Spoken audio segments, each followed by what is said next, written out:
Oh my God, it's the coolest thing ever. Hey guys, have you heard of Goldbelly?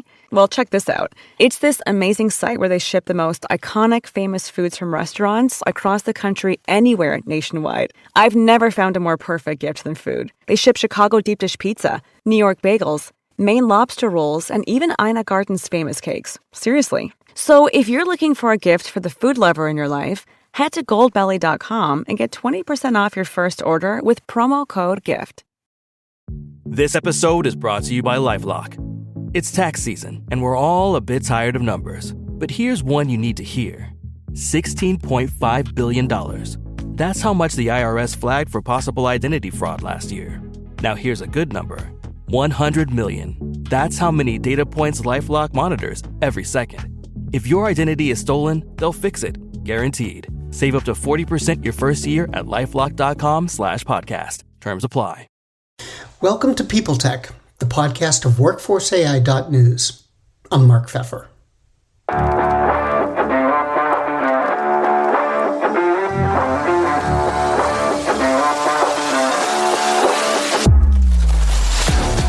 My guest today is Siobhan Savage, the CEO of Reejig. They're a talent intelligence platform that works with companies who want to transform themselves in order to address the fundamental changes that are taking place in business and in work. We're going to talk about how the company looks at the workforce and analyzes it, as well as get her thoughts on how work is evolving in this age of AI. All on this edition of People Tech. Hi, Siobhan. You recently put together a workplace reinvention blueprint. And I wondered if you could tell me about that. What is it and what's the point? We are, as a world, as a society, hurtling towards AI at a pace that we've never seen before. So we're about to enter, or already are in, this once-in-a-generation change to work. And although that sounds really great and exciting, most folks actually don't know what that means, how they're going to get there, what the impacts of that will be, and how they think about their workforce in that context. So a lot of, Reejig is, we have the largest set of data in the world. Think of us like the universal language of work. Mm-hmm. And we have access to insights and intelligence that no one else has in work. And we feel a responsibility to make sure that we're preparing and helping the community rise to understand what will the workforce look like in the future when it comes to AI.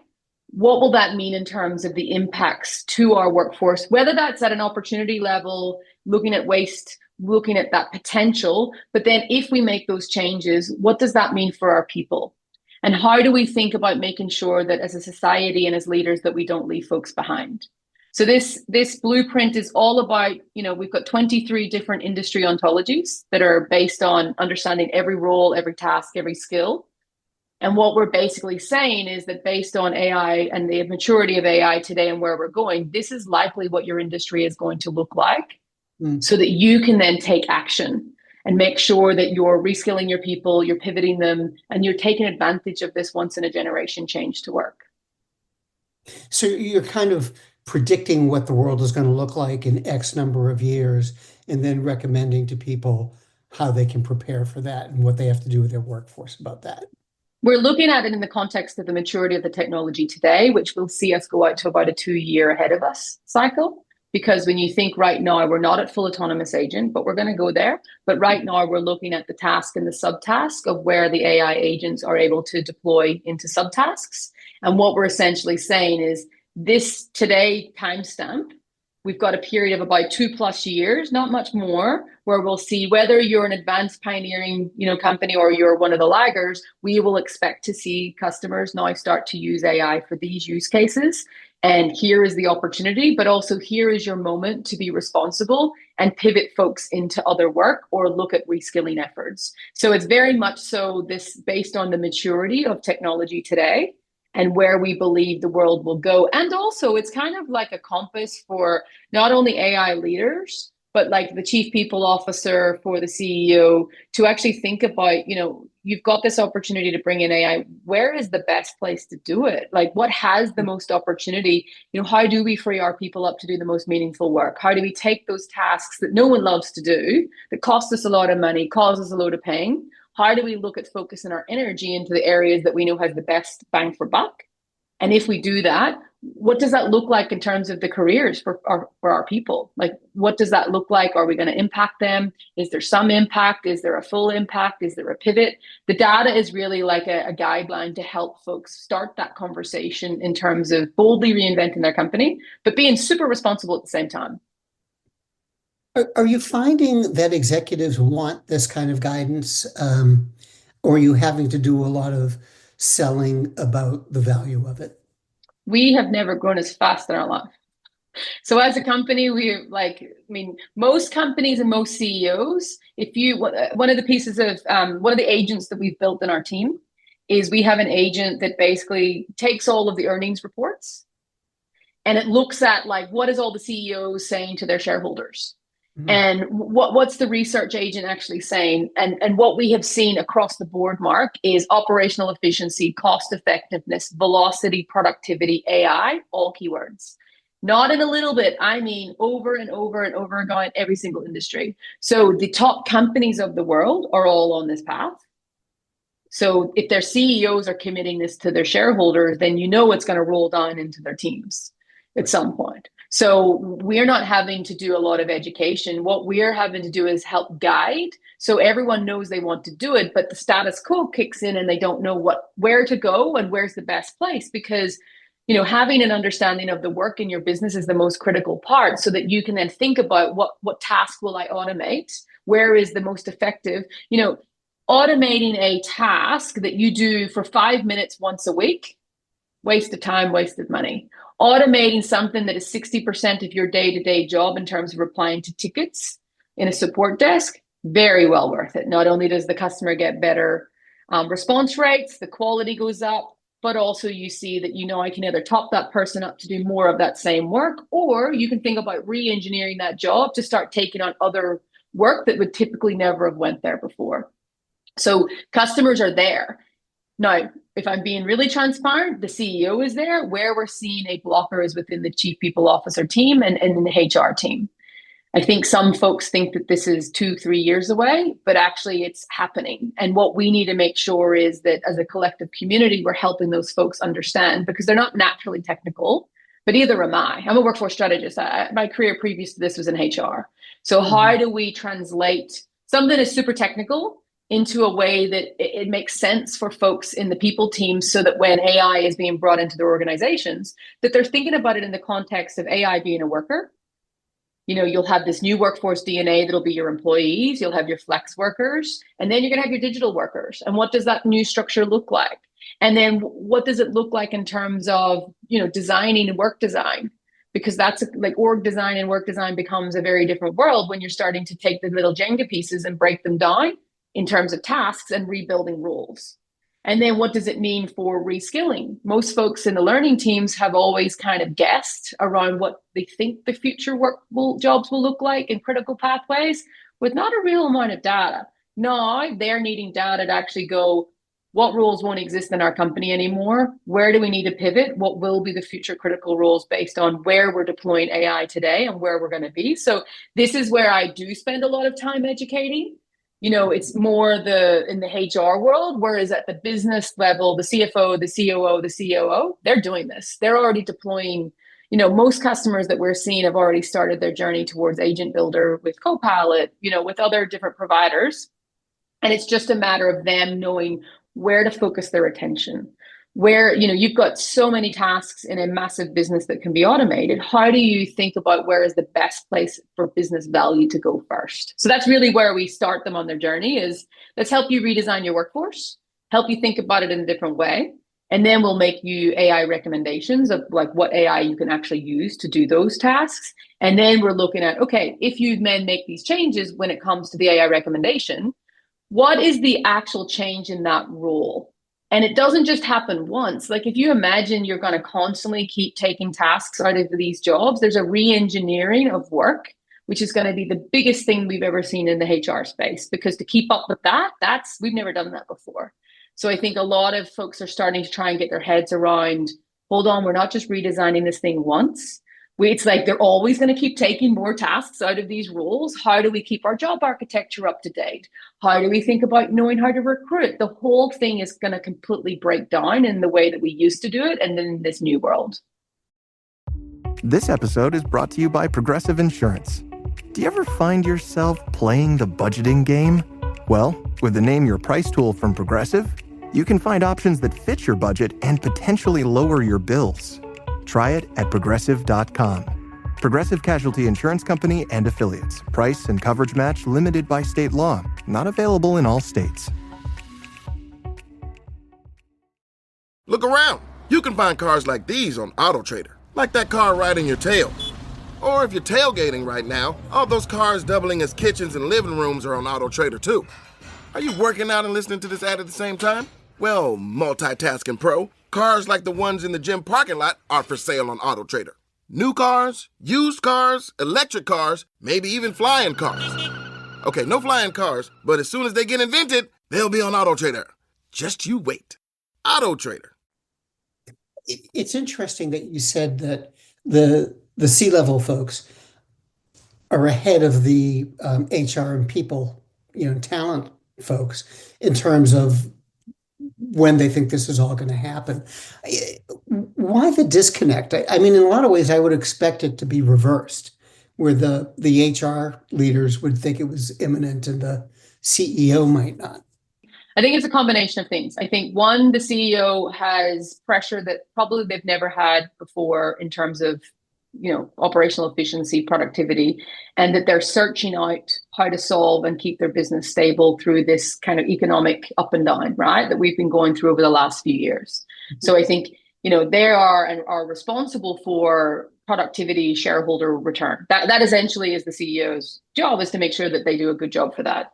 So I think CEOs are actively trying to solve for that, and AI and the time that it's coming through couldn't have come through at a much better time when you think about where we were when it launched.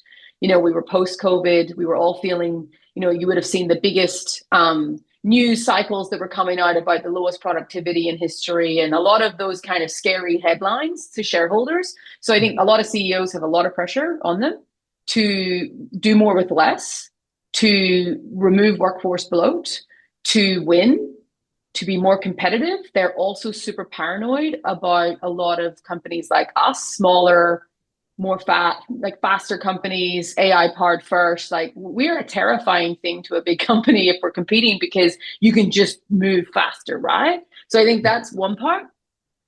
On the HR side, I want to be positive and say that, it's great. It's not. It's not the maturity level. And I don't know if it's because there's not enough education to that kind of cohort of and that community of folks. I don't know if it's HR people are so busy that they don't get time to reskill themselves because they're caring for everybody else.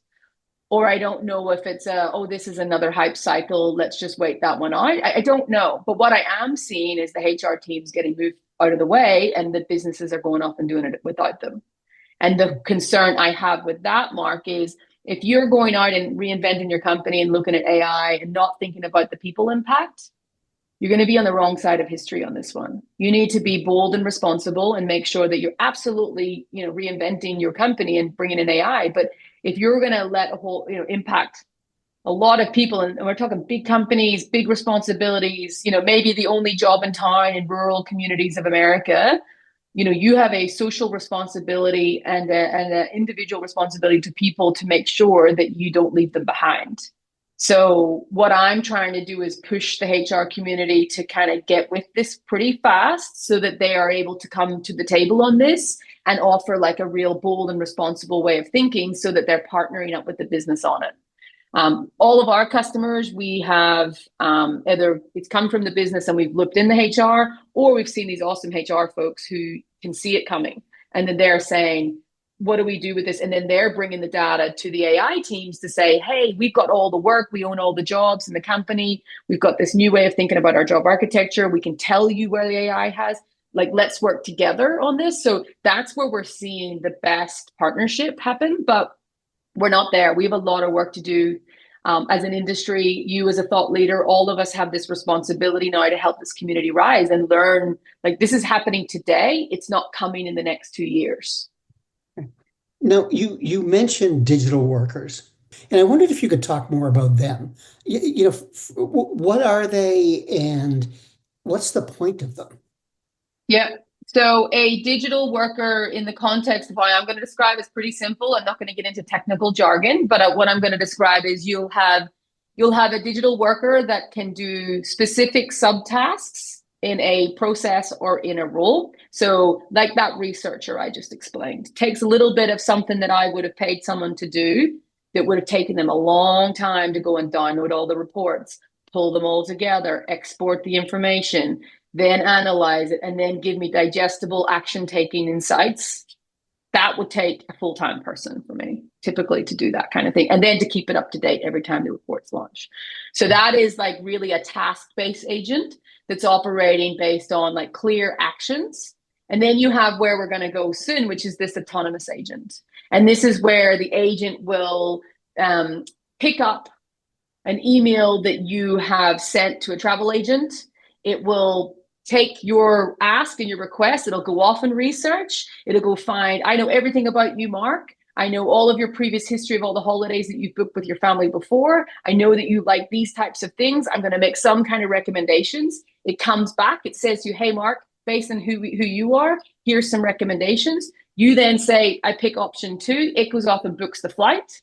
It comes back and gets you your ticket. So it's the end-to-end process it takes, that autonomous. And then you've got the third level of worker, which is your digital factories.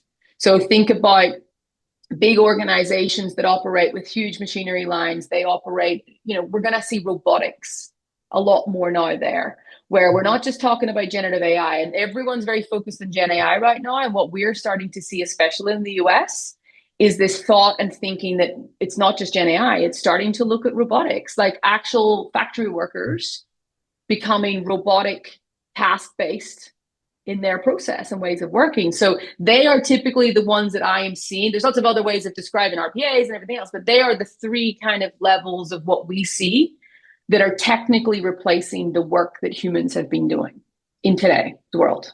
And I think whether or not people agree, disagree on that as we shouldn't be doing it, we should be doing it, that's irrelevant. It's happening.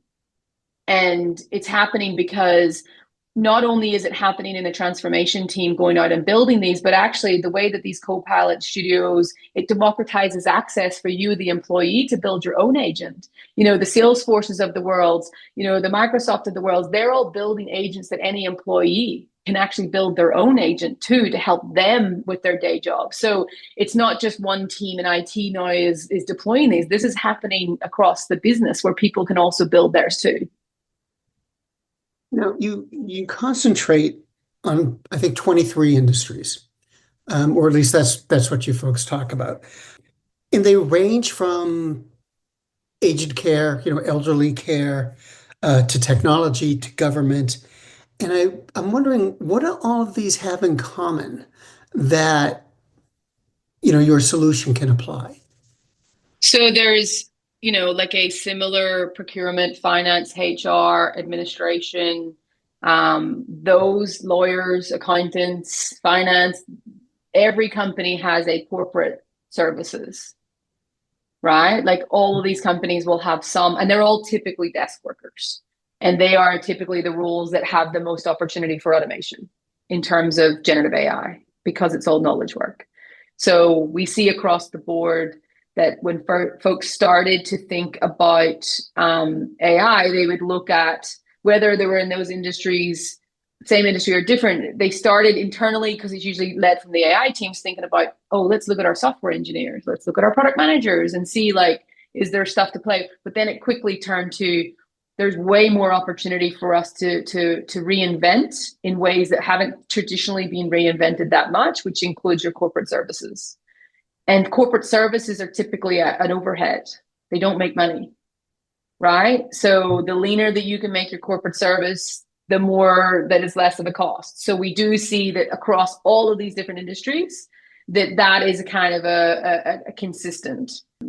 The other consistent thing that we're seeing is that there is this opportunity for, no matter what industry, for the story to be quite changed, that it's not about the fear of losing your job. It's actually the moment where we're teaching a lot of customers that this is a moment for you to amplify your employees, like to let them know that AI can actually free them up to do more meaningful work that can, actually reduce job risk.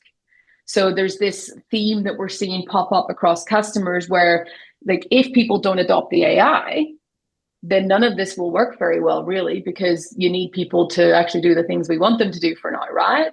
While it's in this infancy, but there's this theme that's popping up in every industry where it's like, how do I bring this to our people?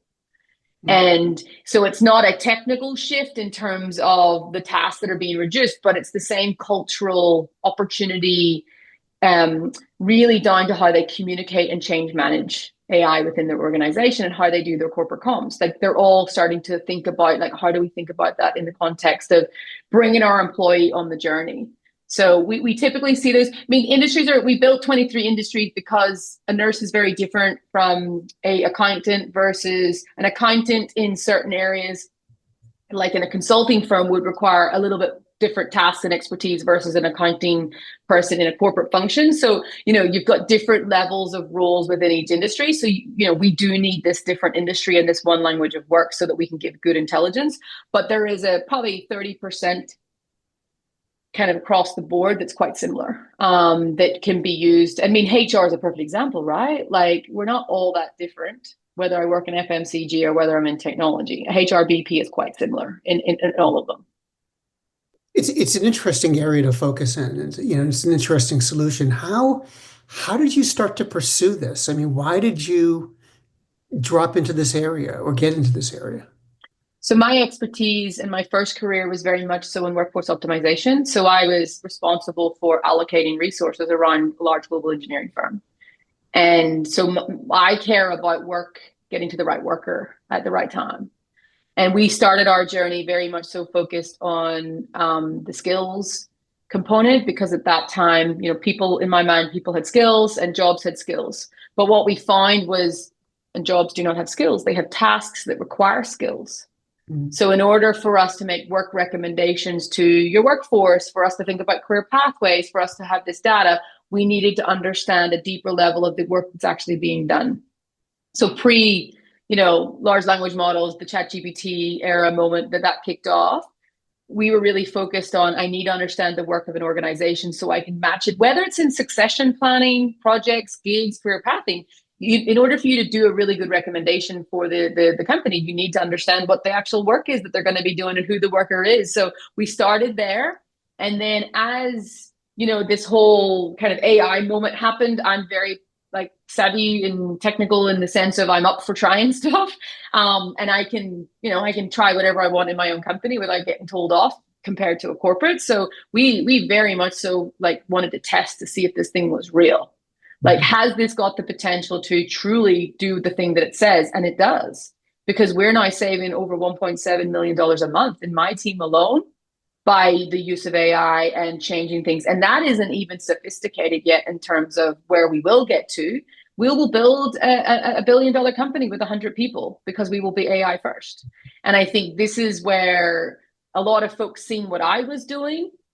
And then the corporate kind of caught up. The corporate started to catch up. And then we started getting a lot of calls and me getting brought to a lot of sessions to talk to folks to really go through, here is how to think about it. And you need the data.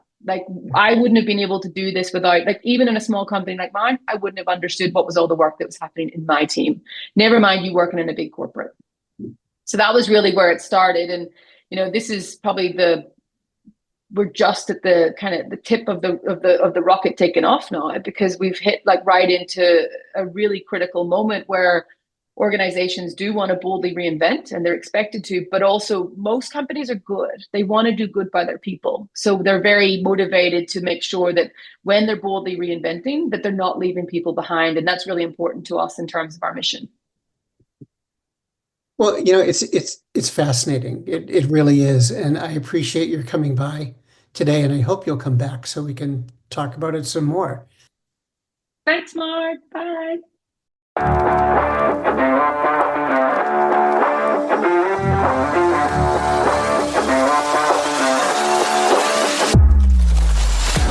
My guest today has been Siobhan Savage, the CEO of Reejig, and this has been People Tech, the podcast of WorkforceAI.news. We're a part of the Work Defined Podcast Network. Find them at www.wrkdefined.com. And to keep up with AI technology in HR, subscribe to Workforce AI today. We're the most trusted source of news in the HR tech industry. Find us at www.workforceai.news. I'm Mark Pfeffer.